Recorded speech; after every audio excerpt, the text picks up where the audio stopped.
Hey folks, it's Ray at DCRainmaker.com here, and today I've got your complete unboxing and user interface tour of the Hammerhead Karoo 2. Now this video is not a full review. My full review video is up there in the corner, and that's where I go through like all the nuances, the new features, and all that kind of jazz. This is about the unboxing and then a complete tour of the user interface, both inside, and then we'll head outside. I'll do the same thing to kind of show you what it's like out in the road, like navigation and Strava and all the goodness there connected everything up and out and rolling and all that fun stuff. So we're gonna get right into it right now. This is a Karoo 2, completely still in the plastic wrapper, just like you would get it yourself. So go and just very carefully along that edge right there. There we go, get this plastic out. Now, the box here is a little bit of like a whole fancy stacking thing. I'll move this over there. What you got is you got to slide it out like this. There we go. And that is the Karoo 2 sitting up looking at us. So we'll take that out carefully, put that off to the side right there. And then below that, we've got a brief manual of sorts. So it shows you how to install the mount or how to take it out of the mount, I guess, as well as the manual itself. So we'll crack this open. We'll see how much this is actually manual versus safety stuff. Definitely 100% safety stuff. So we're probably not going to use that very much, but we'll put it over there. We got that, we got that. Let's see what's in this little compartment right here, sliding it out. This is the bottom half of the box. By the way, this is like a crazy, this whole thing is just kind of nuts, but it's cool. So in here we have the Karoo 2 mount. We have a hex wrench, a Garmin adapter. We'll talk about that in a second. And then in this, it looks like the lanyard and the USB-C cable. So there we go. Plop, and plop. So here is the lanyard. The lanyard would attach in this two little holes right there. So you just kind of go like this through it. I haven't had a need for that yet in the last month or so that I've been using it. And then here is the USB-C cable. I do appreciate that it's USB-C, like USB-C all the things. I have had some issues with the USB-C charging on this, but in general though, I'm down with like USB-C all the things. So let's take the box, kind of move it out of the way real quick. There we go.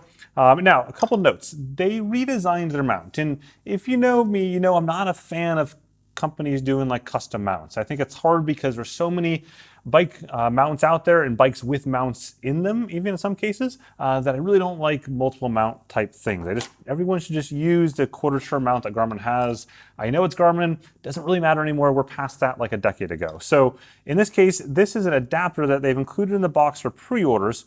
It's unclear, a little fuzzy if they're going to include it long term. They're saying probably not, but I think they really should. And what this does is it slides into the back right here like this. And then you can use it with any Garmin mount that you have on your bike already probably. So this is the Karoo 2 custom mount though. In this case, it slides in like this, and now it's locked in place. And then to get it out, if you had handlebars like this, you simply slide it like that and slide it forward. It's definitely sturdy. I've used both the adapter as well as the stock mount on like cobblestones and stuff like that out here. No problems, it's pretty sturdy. And then now somehow in the whole process, I turned it on. No big deal, let's take this plastic piece off right there. There we go, and we just need to enjoy this screen right here. Let me just get the camera refocused. Okay, so as you get this thing unboxed the first time and open up, this is the screen that plays. This basically shows you just how beautiful that display is. I mean, it's crazy, look at this. It's got like a cyclist drone shot off of the sunset, or not sunset, the forest set, whatever the case is. But the only thing that can make this whole like opening sequence better is a little bit of dramatic music. So let me fix that right now.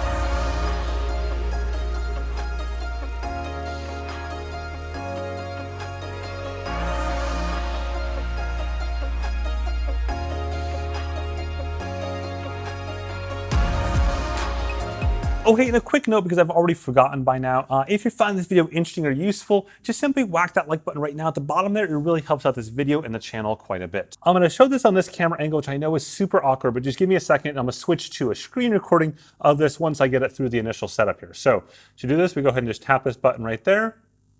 There we go. Now we're gonna connect to our Wi-Fi network. So I'll choose the Cave Guest because the password's easier to type. There we go, and now it's gonna update software. Now this part here will take just a couple minutes, like 2 or 3 minutes last time I did it, to get it all updated. It's gonna download the latest version straight onto the unit. Actually, while that's doing that, let's go ahead and take the time to weigh these out and to show you a quick size and weight comparison here. So move this stuff out of the way. Karoo 2, we'll turn on our handy dandy scale, see if we can get the angle just right. Kind of tough to read, but I'll just talk it out for you. I'll toss this on there. It comes in at 132 grams. Compare that to the original beefcake of a Karoo 1, which was 185 grams. And just look at the size differences here. I mean, this is just massive right there. Both the size, like if you look over there, you get a little bit bigger screen, of course, on the Karoo 1 than the Karoo 2. About the same height, or exact same height, but definitely a wider screen. So if you like that, that's fine, but it's just such a beastie unit. Like it's so big there. So anyways, that's off the side. We did that. Okay, looking next at the Wahoo Roam. So the weight of that comes in at 98 grams. So lighter than this here. But if you look at it, it's got a slightly smaller screen. You put it on the edge, you can see the inset of the screen right there. If I turn it on here, I think I got some juice on this one right there. There we go. You can see that it's a little bit inset screen. The same screen width though, just a tiny bit shorter. Side by side here, this also has an adapter on it for the Garmin mount. The Wahoo and Garmin mount are almost identical except just oriented 90 degrees. So I just use this to keep it simple there. Next, switching over to the Garmin Edge 530 and 830. These are technically the exact same form factor, just one has a touchscreen display and the other doesn't, and therefore has more buttons. So putting on, this is the 530 right now, 78 grams, and then compared to the 830 at 82 grams, 80 grams. And that one there has a touchscreen display. So turning on the screen on this one right there, you can see it's definitely a smaller screen in terms of height. Though it is about the same, or almost exactly the same screen in terms of width. Actually not found. We have the Edge 1030 Plus.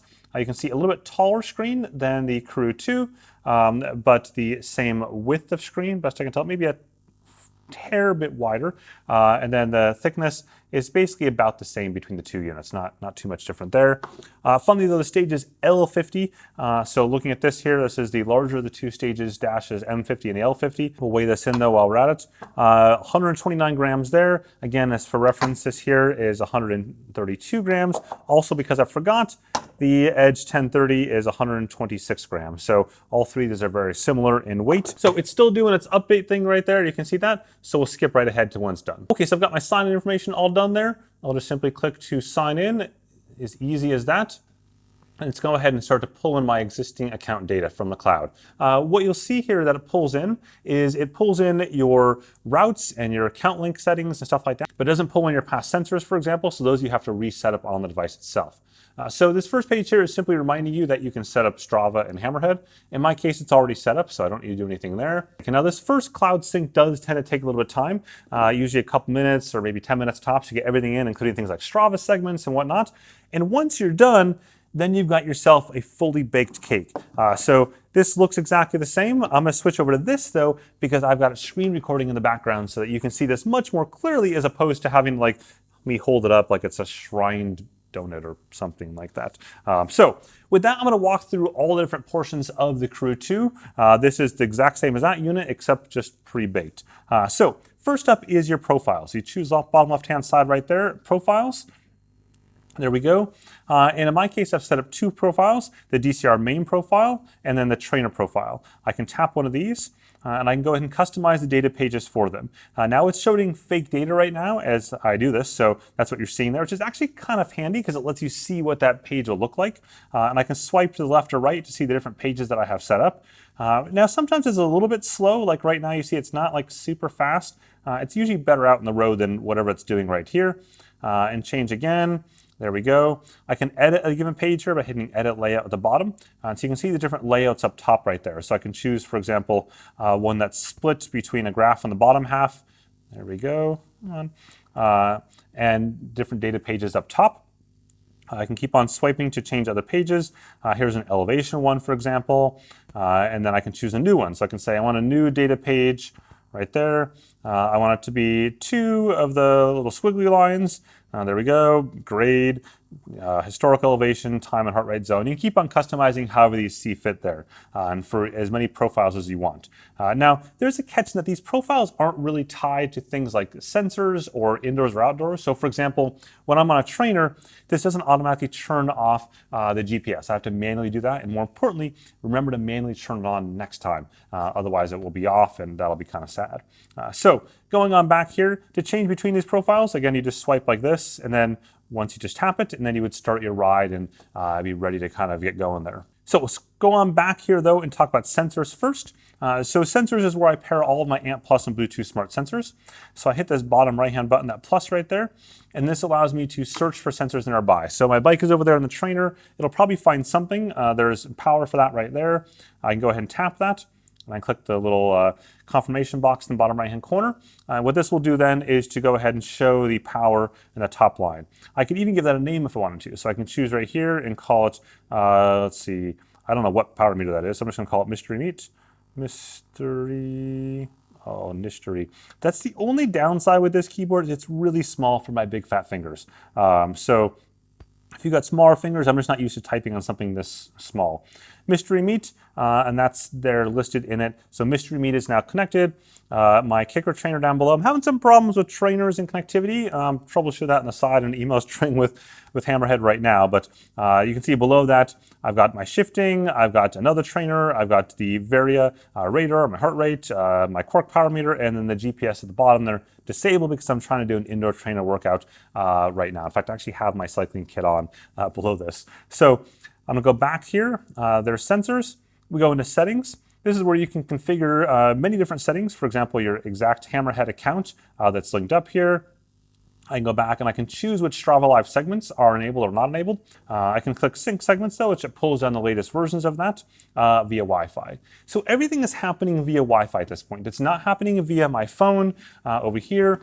There is a smartphone connection that I'll show you out on the road, but it's just simply for notifications only. It's not for like syncing data. Everything has to be a Wi-Fi, or on the back right here, this is a SIM card slot. So if I grab a screwdriver of choice, wrench will give me enough to get this thing opened up. There we go, good deal.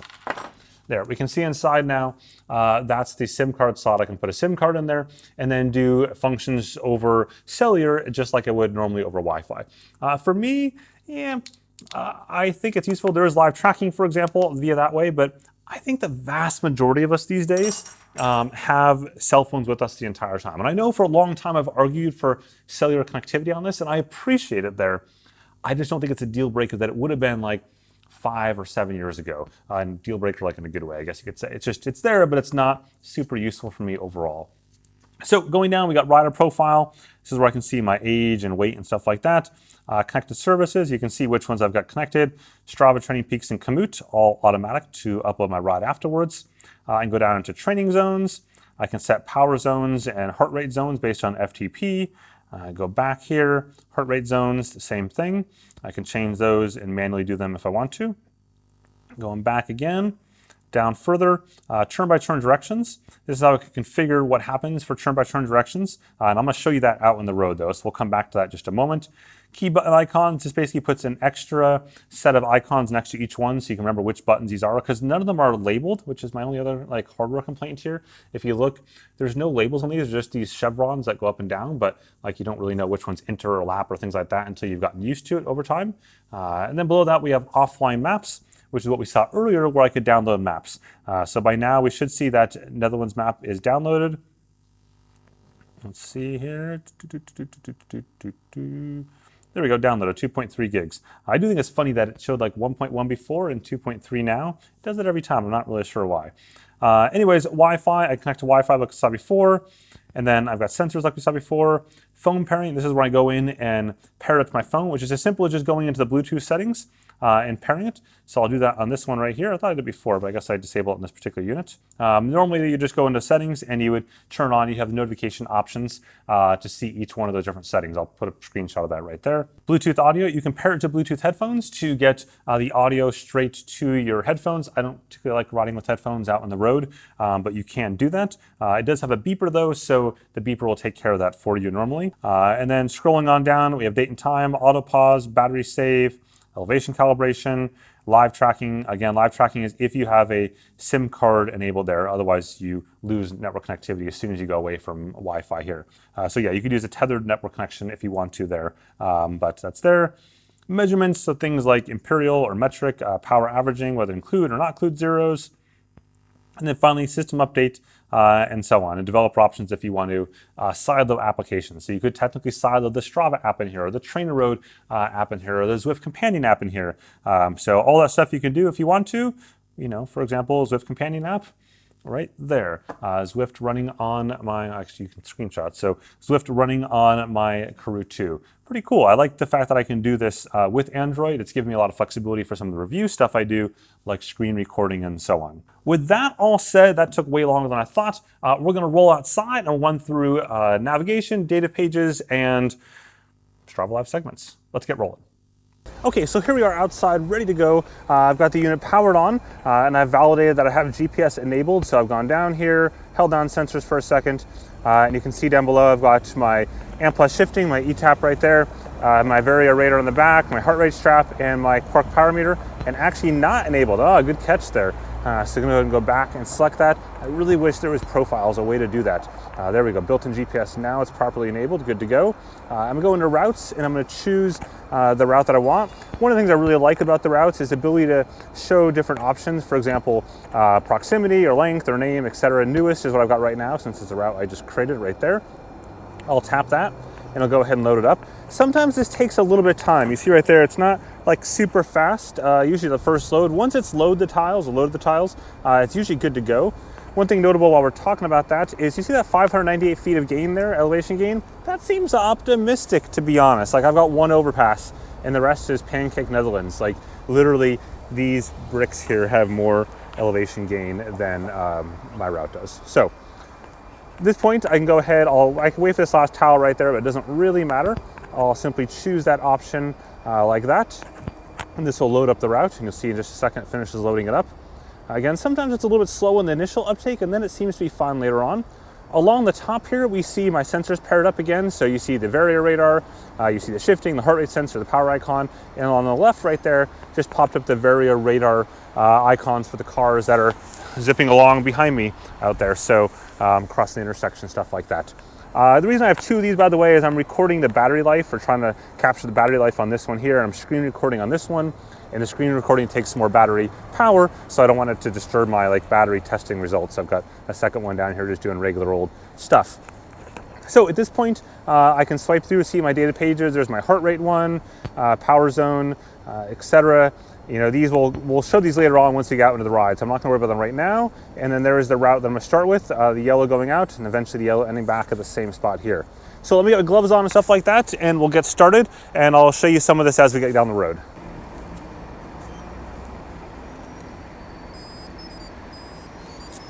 Just here's a quick example of the smartphone notifications before we get going. So you can see I was able to swipe up there just a second ago. This is a YouTube notification for somebody commenting on a video, and then I can go ahead and swipe to get rid of it. I can turn all these on and off based on the settings that I want. So again, I don't have to show other app notifications, in this case, YouTube app, YouTube Studio app, I think, but that's an option there. So make sure that we got this started up here. So follow map, get out of the way, please. Now you see right now, these gloves, it's not like great. It's kind of switching, but I can always use my fingers over there. So let me just make sure.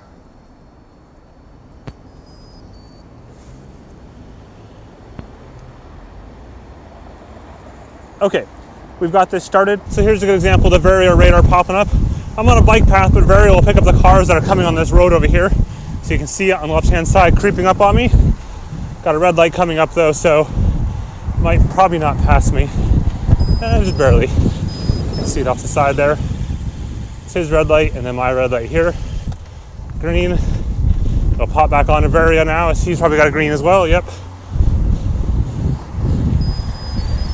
There it is. And then another car behind it.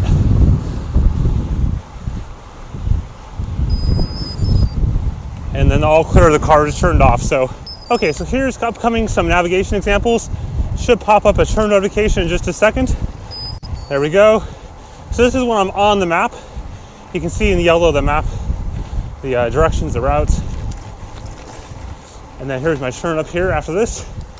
So no big deal. Make a turn here. All clear. And then it clears out. Good to go there. And then watch a different data field now. We got another turn coming up at the top of the hill here, the only hill I have.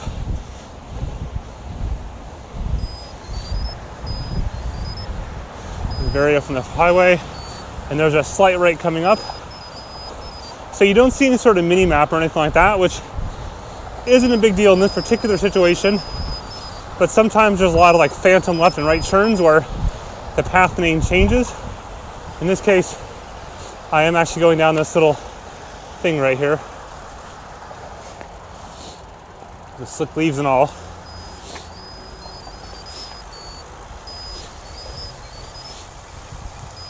So here we go, a bit of a misnomer. It says to take a right, but in reality, I'm just going around this traffic circle here. So this is an example where Wahoo and Garmin do a better job. If I took a right here, it's gonna shoot me off the wrong direction. And now it gives me the traffic circle instruction, where it should have done that before. It should give me the traffic circle instruction as part of the original base instructions, not after the fact. So as far as glove usage goes, I've got gloves on right here, obviously. It's kind of variable. So for example, on this data page, to swipe to the next one, it works fairly well. Next, next. I can also use the buttons here and here. There we go. Getting rid of that notification. So buttons there, changing data pages. But on the map data page, it often mistakes a swipe with gloves. So for example, same thing, just moved me all over the place. It didn't actually just swipe the page like it's supposed to. I can always press this little icon, location icon though, to recenter myself on the map. Here's a quick look at some of the data pages I've configured, the data fields. This is the heart rate one with zones, the top power zone distance. These are all, of course, totally customizable. Elevation, which there'll be none here today. Zone down at the bottom, it's a heart rate zone. Power up top. There we go, different look at the zones there at the bottom. Another look at the elevation. You can see that huge spike there of me going over that massive overpass of like 2 stories high. And then the grade at the top, 0. Again, more data pages, more data fields, and back to the map view. Get that lock back in. Come on, lock on. There we go. The Varia radar checking in right there, that yellow car approaching on the left-hand side. And then once the car clears, it'll go green.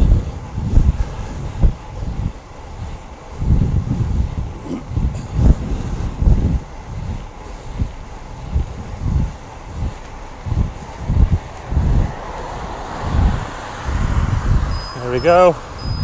And it's cleared out. And it disappears because it's all clear now. Okay, so here's going to be a good example of going off route. So this town up here, due to COVID, prefer cyclists not going the main street. As you can see, definitely a big, busy cycling route. So what's going to happen, I'm going to go off course. You can actually see the signs they put up here, right? This little sign there for the KOM to go left here. One guy listens, one guy doesn't. And then watch what's going to happen and tell me I'm off route. There we go, rerouting. And now it says, hey, we're off route, but we got you. Just hang it right here instead. So it's automatically doing that super, super quick. And that's spot on. You can see I'm off route. And then if I go to the route page, get there, that red right there indicates my new temporary off route, if you will. And I'll get back to yellow around this corner here.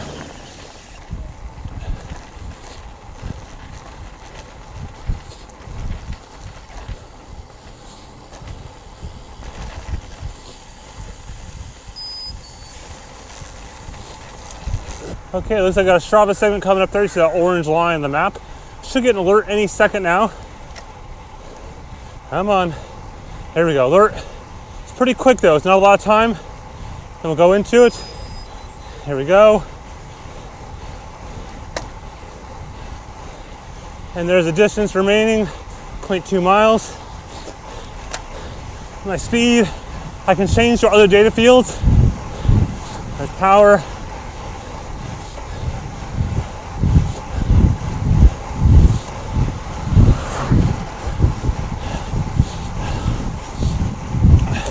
You can see along the bottom the records and where I am in relation to those, my own, column, etc.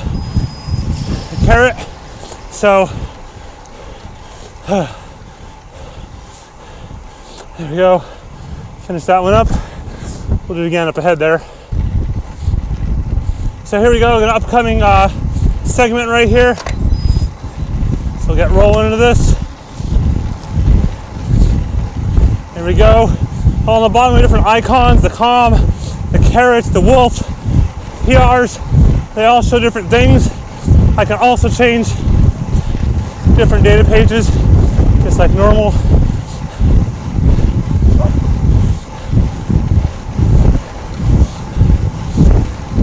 See, starting to get some separation of those icons, mostly away from me.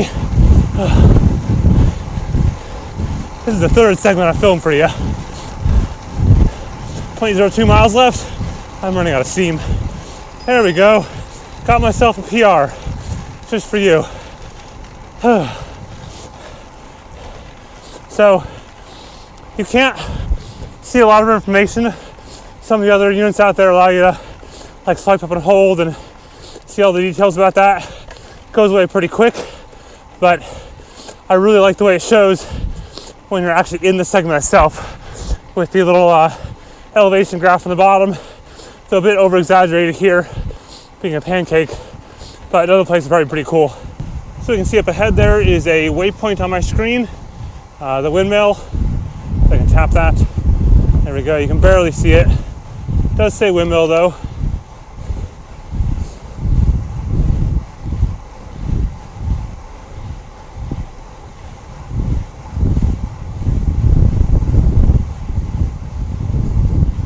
So if I go back here to where that waypoint was, that windmill, let me find it on the screen. Using gloves, it works though. There we go, right there. I'll tap that, and I can hit this purple icon. It's really small though, but I can hit it. When I do that, it'll give me a route to get back to that windmill. Now in my case, it just simply looks like it's just backtracking, but that's fine. But what's cool about this though, is I can cancel that waypoint by just simply tapping the little red X there, and I'm immediately back on route again. So you can do that, of course, anywhere. So you can zoom out a bunch and find a different way to get to the next waypoint if you were touring or something like that and wanted to skip over and check a section of route. Okay, wrapped up everything we need to show out here. Let's head on back inside and wrap things up. Okay, there you go, a complete look at the Karoo 2 from a unboxing and user interface standpoint. It probably took way too long. I have no idea how long this video is. I'm just gonna let it roll, like long form version. Hope you enjoyed it. If so, whack the bottom like button there or hit subscribe for plenty more sports technology goodness. Even some new stuff tomorrow, I think, or today, or I'm not sure exactly when I'm gonna drop this video, but now-ish, I think you'll see it. With that, have a good one.